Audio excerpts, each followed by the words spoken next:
আজকে আপনাদের নিয়ে যাব চারিদিকে বিস্তীর্ণ নীলাভ জলরাশি ও অসংখ্য ছোট বড় দ্বীপ সম্মিলিত অপূরব ফিফি আইল্যান্ড সহ বেশ কিছু আকর্ষণীয় স্থান। সুতরাং সাথেই থাকুন এবং দেখতে থাকুন আমাদের থাইল্যান্ড ভ্রমণের দ্বিতীয় পর্ব। আসসালামু আলাইকুম সবাইকে, শুভ সকাল। আশা করি আপনারা সবাই অনেক ভালো আছেন। আমিও আলহামদুলিল্লাহ সুস্থ আছি। আজকে আমরা চলে এসেছি এনপি জার্নি ট্যুর। আপনারা তো সিনেমাটিক্সে দেখলেনই। আর এখন আমরা বোটে উঠবো, কিন্তু বোটে ওঠার আগে তারা আমাদেরকে সব ইনফরমেশন দিচ্ছে যে আমাদের কিভাবে যেতে হবে, কিভাবে থাকতে হবে, কিভাবে ঘুরতে হবে। তো ওগুলাও আমি ভিডিও নিয়েছি, আপনারা দেখতেই পাবেন। আর আপনাদেরকে বলে দেই, এখানে যদি আপনারা এনপি জার্নি ট্যুরের মাধ্যমে যেতে চান, আপনাদের পার পার্সন দেওয়া লাগবে হচ্ছে, ওরা বলবে হচ্ছে 1500 বাত, বাট আপনারা যদি একটু বার্গেনিং করেন তাহলে 1300 বাতের মধ্যেই পেয়ে যাবেন। আর আমরা একটু কিছুক্ষণের মধ্যে রওনা দেবো, তো আমাদের সাথেই থাকেন। প্যাকেজে অন্তর্ভুক্ত ছিল হোটেল থেকে ঘাট পর্যন্ত মাইক্রোবাসে করে নিয়ে আসা। এছাড়া সকালের হালকা নাস্তা এবং দুপুরের বাফেট নাস্তা রয়েছেই। তাড়াহুড়োয় হোটেলে নাস্তার সুযোগ না পাওয়ায় এখানে কিছু খেয়ে নিলাম। হালকা নাস্তা হলেও ভ্যারাইটিস ছিল এবং পরিমাণও ছিল যথেষ্ট। কারো সি সিকনেস থাকলে তাদের জন্য ছিল ঔষধ। তো গাইজ, আমরা এখন যাচ্ছি বোটের কাছে। বোট আমার সামনেই, ঠিক আপনার যদি দেখাই।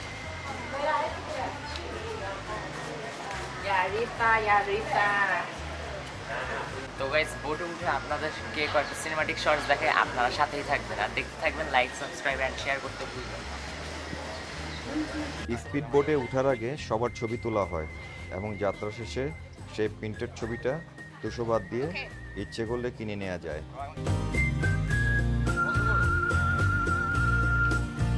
স্পিড বোটটা মাঝারি আকারের ছিল এবং প্রায় 20 জনের মতো আসনের ব্যবস্থা ছিল। বড় বোটেও যাওয়া যায়, খরচ একটু কম পড়ে, তবে স্পিড একটু কম এবং যাত্রার সময় বেশি লাগে। গাইস, এটা আমাদের বোট। আমরা এখন এখানে বসবো, আপনারা সিনেমাটিক শর্টস দেখতে থাকেন।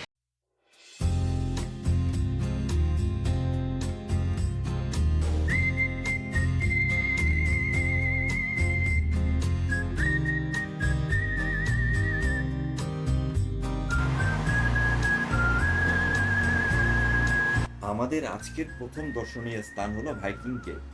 লোকালি যা থাম ফায়ানাক নামে পরিচিত। গুহার ভিতরে দেয়ালে বেশ কিছু পুরনো চিত্রকর্ম রয়েছে, যা কয়েক শতাব্দী পূর্বে ঝড়ের সময় গুহায় আশ্রয় নেওয়া নাবিকদের দ্বারা তৈরি হয়েছিল। তবে নিরাপত্তা ঝুঁকি ও স্থানীয় আইনের কারণে ভিতরে প্রবেশের অনুমতি ছিল না। তাই বোট থেকে কেভের প্রবেশদ্বার ও আশেপাশের দৃশ্য দেখলাম। গাইস, আমরা এখন মাঙ্কি বিচ আইল্যান্ডের সামনে চলে এসেছি। এখন মাঙ্কি বিচ আইল্যান্ডে নামবো।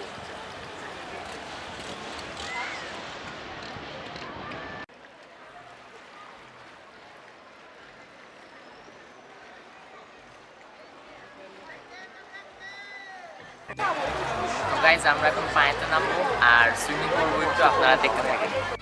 যেহেতু আজকের অ্যাক্টিভিটিসের মধ্যে সাঁতার ইনক্লুডেড ছিল, তাই সাঁতার না জানলেও লাইফ জ্যাকেট পরে পানিতে নেমে পড়লাম। আধা ঘন্টা মতো সময় দেওয়া হয়েছিল আমাদের সাঁতার কাটার জন্য। যারা ফিফি ট্যুরে আসবেন তাদেরকে ইনসিস্ট করব সাঁতার কাটতে। খুবই আনন্দদায়ক অনুভূতি।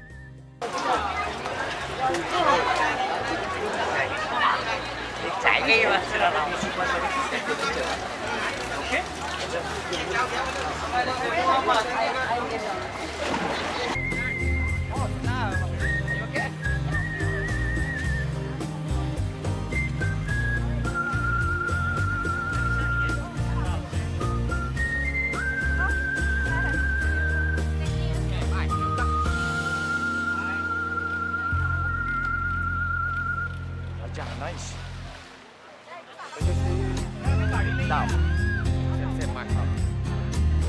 সাঁতার শেষে আমাদের পরবর্তী গন্তব্য ছিল অপূরব সৌন্দর্য মণ্ডিত মায়াবে আইল্যান্ড, যা স্ফটিক স্বচ্ছ পানি, সাদা বালি ও চুনা পাথরের পাহাড়ের জন্য সুপরিচিত। তো গাইজ, আমরা এখন চলে এসেছি মায়াবেতে। সুইমিং করার পরে আপনারা পিছনে দেখতে পাচ্ছেন, আমার পিছনে মায়াবে অনেক সুন্দর। সাউন্ড একটু কম আসতে পারে যেহেতু অনেক ভিড়। তো আমরা এখন উপরে উঠবো, দেখবো যে উপরে কি কি আছে। তাহলে চলেন যাওয়া যাক।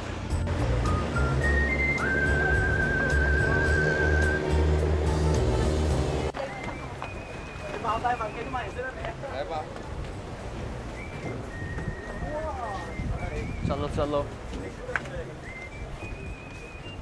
অনেক বাতাস।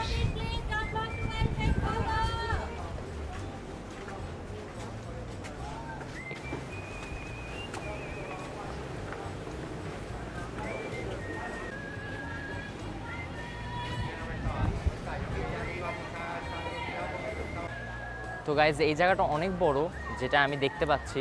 এখানে পুরোটা ওনারা আমাদেরকে টাইম দিয়েছে 30 মিনিটস, মানে আধা ঘন্টা। এর চেয়ে বেশি আমরা এখানে থাকতে পারবো না, কিন্তু জায়গাটা যে বড় আমার মনে হচ্ছে ঘুরতে গেলে অনেক সময় লাগবে। তো মনে হয় না আমরা পুরোটা ঘুরে দেখতে পারবো। আপনাদেরকে যদি একটু দেখাই, এই যে এখানে রোড, এই রোড দিয়ে দিয়ে যেতে হবে। ওকে,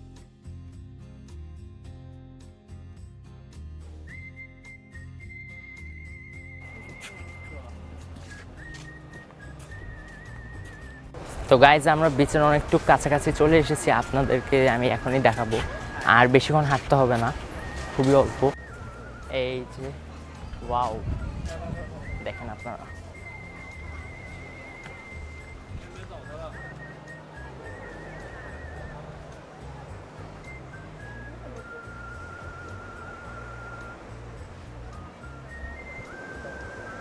অনেকই সুন্দর জায়গাটা। তবে এই জায়গাটি হেঁটে আসতে গেলে আপনাদের 10 মিনিটের মতো সময় লাগবে, বেশিক্ষণ লাগবে না। আর এখানে সাঁতার কাটা স্ট্রিক্টলি মানা। মূল বিচে যাওয়ার পূর্বে এখানে বেশ কিছু খাবারের দোকান রয়েছে, আপনারা ইচ্ছা করলে এখান থেকে কিছু কিনে খেতে পারবেন, তবে খাবার দাম তুলনামূলকভাবে একটু বেশি। এই জায়গায় চাইলে আপনারা বসতে পারবেন খাবার খাওয়ার জন্য।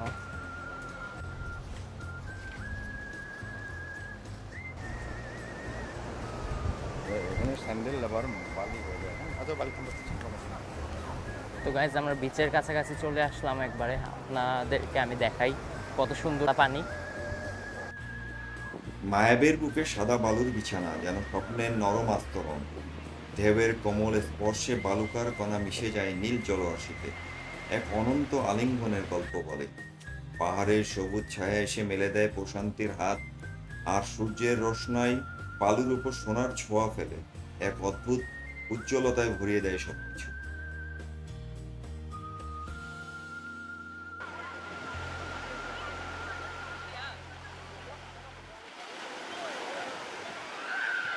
গাইজ এখান থেকে আমরা আবার আরেকটা জায়গায় যাব, ওই জায়গায় যে আবার আপনাদের সাথে দেখা হচ্ছে। ততক্ষণ আমাদের সাথেই থাকুন।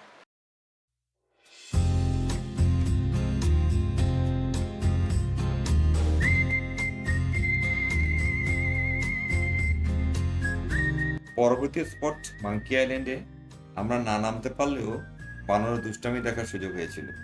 দুটা বানর খাবারের লোভে আমাদের বোটে লাফিয়ে নামলো, এতে সবার মনে একটা ভয় ও আনন্দের মিশ্র অনুভূতি হয়েছিল।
মাঙ্কি আইল্যান্ডের মজার অনুভূতি নেওয়ার পর আমরা চলে গেলাম আমাদের পরবর্তী অ্যাক্টিভিটি স্নোরকেলিং এর আনন্দ নিতে।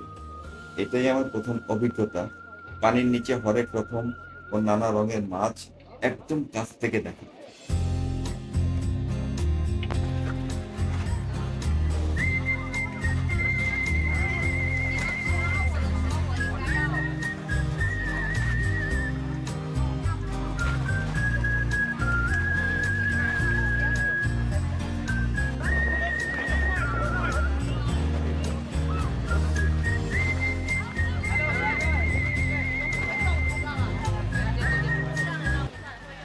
স্নরকেলিং শেষে আমরা ফিফিডোনা আইল্যান্ডে আসলাম লাঞ্চ করতে।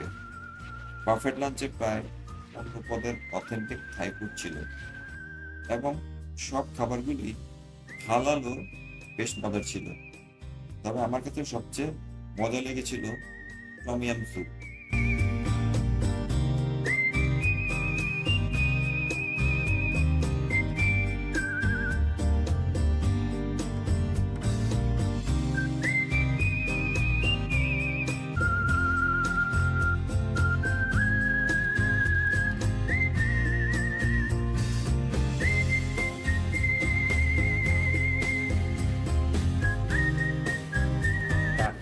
খাবার শেষে আজকের শেষ দর্শনীয় স্থান খাইনক আইল্যান্ডে পৌঁছাই।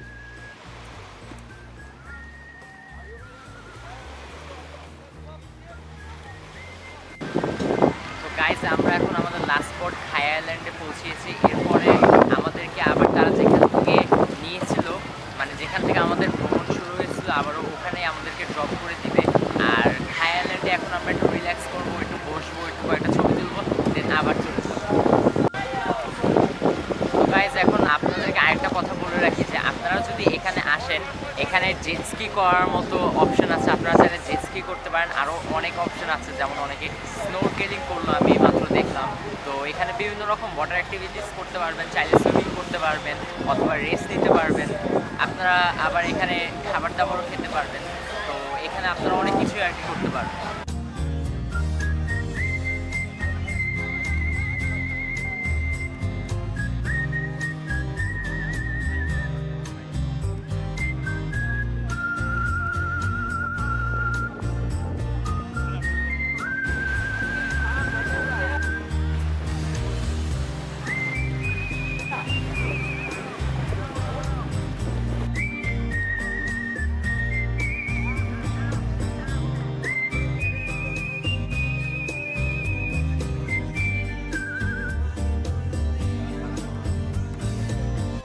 খাইনক আইল্যান্ডে প্রায় 40 মিনিট অবস্থান শেষে আমরা রওনা দিয়ে 5:30টার দিকে ঘাটে এসে পৌঁছাই এবং সেখান থেকে হোটেল পৌঁছতে প্রায় 6:30 বেজে যায়।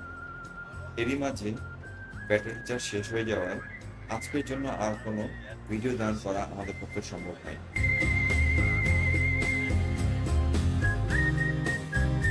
আগামী পর্বটা হতে যাচ্ছে আরো বেশি আকর্ষণীয়, যার মধ্যে রয়েছে প্রথমবারের মতো সমুদ্র তীরবর্তী গুহায় প্রবেশের রোমাঞ্চকর অভিজ্ঞতা।